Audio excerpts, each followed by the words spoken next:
Hi, I'm Becky Young. I'm the learning specialist at Oxable Middle School. I'm also one of the instructional technology coaches in the district.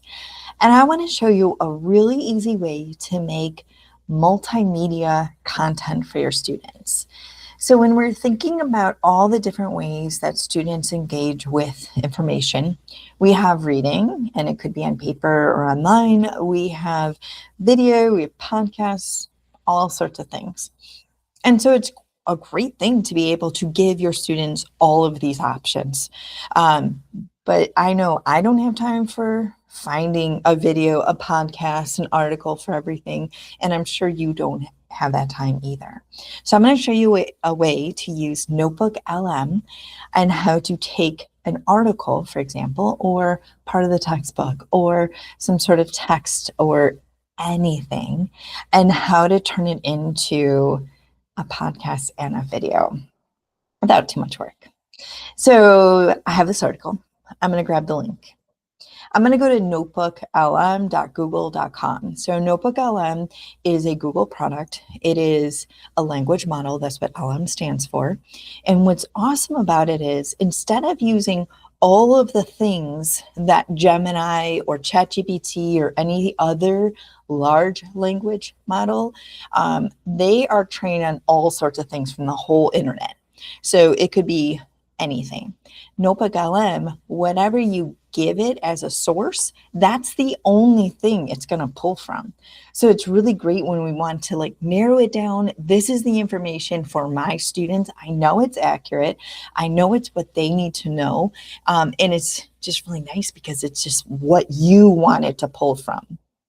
So I'm going to show you how easy it is to make one of these. And I'm going to show you some examples too, and one that my son made too. So what you do is you just click create new notebook. Again, it's with our Google accounts. And so within the district, since we have our SOPA agreement, we can put all sorts of things in here and we're okay. So when you click on adding a notebook, you can, just search web, you can type in something, you can just grab a link, you can do uploaded files, grab things from your drive. So maybe it's a slide deck, maybe you can do multiple things. You can put in 50 sources in here. You can also just put copied text. So I'm going to put a link, and it's the link to this article that I found. Of course, I wouldn't give this to my students, but if I go through there, I'm like, okay, here's my link. What it's going to do is it's going to pull all that information from my source and only use my one source in this case for everything else it does. And so it has in here a summary. I can ask it questions to know a little bit more. And I want to show you when you add multiple sources in there, you can pick and choose, but you can also search all of them as well.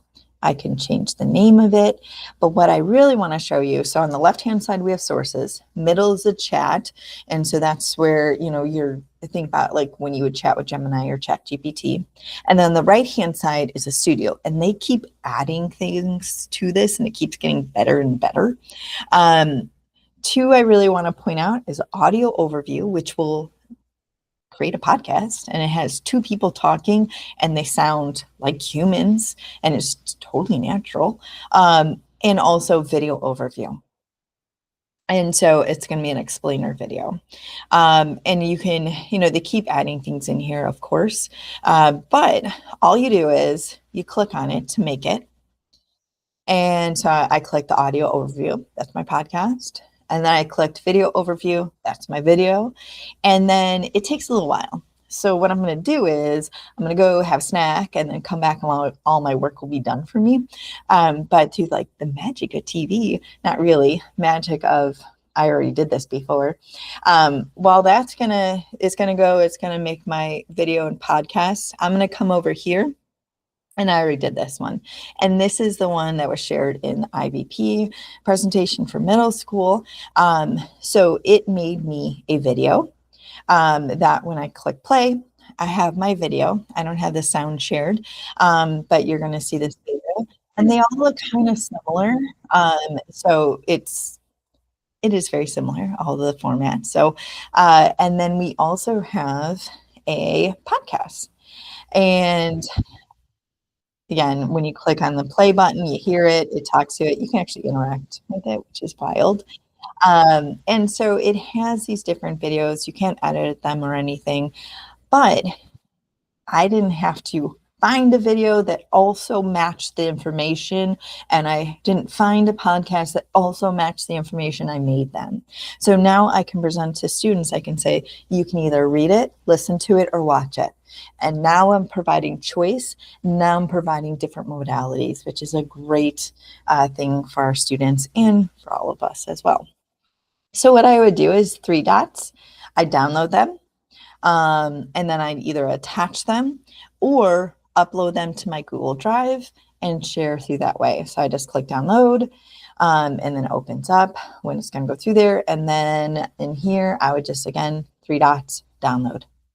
I can rename them if I want, things like that. And then I just share them whatever way I want to do it. If I want to attach it to a Google Classroom assignment or email them out or upload them to Drive and share them through that way. Super, super easy. So just to kind of show you a couple of other things with this that you can do, I'm going to go back to my notebooks. This is something I worked on with our 7th grade social studies. They had articles on each of the different aspects of colonial life. And so I included multiple sources. So they were all Google Docs. That students were able to read. Or, you know, as over here in the studio, I made multiple podcasts. So this is going to be my podcast.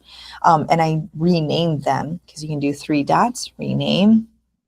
And as you go through there, I renamed them. So there's one for each of those. And basically what you do is you just uncheck which ones, uncheck them all, and then pick whichever one you do want it to pull from, either as you're doing the chat or if you are looking at making an infographic or flashcards or anything, you can kind of customize it based on that.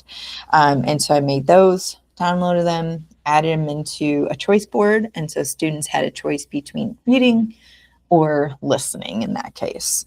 And you can also make lots of other things and share. I was going to show you one quick thing that my son actually made and shared with me. So he was preparing for his social studies test. And so what he did was he actually took pictures of all of his things that he did for social studies. And he also did this for his Algebra 1 final to prepare for this.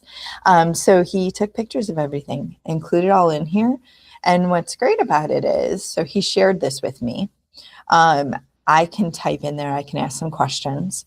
And then he made himself a quiz, different types of quizzes, flashcards. So he based off of different sources. And then he also made a mind map and he shared it with me. So this is something that you can create for your students and also share it with them. So more information on that to come. You're welcome to reach out to your instructional technology coach at your school. I'm always happy to help as well. My name again is Becky Young. I'm at ryoung1 at psd202.org. And I hope you have a great rest of your day. Thanks.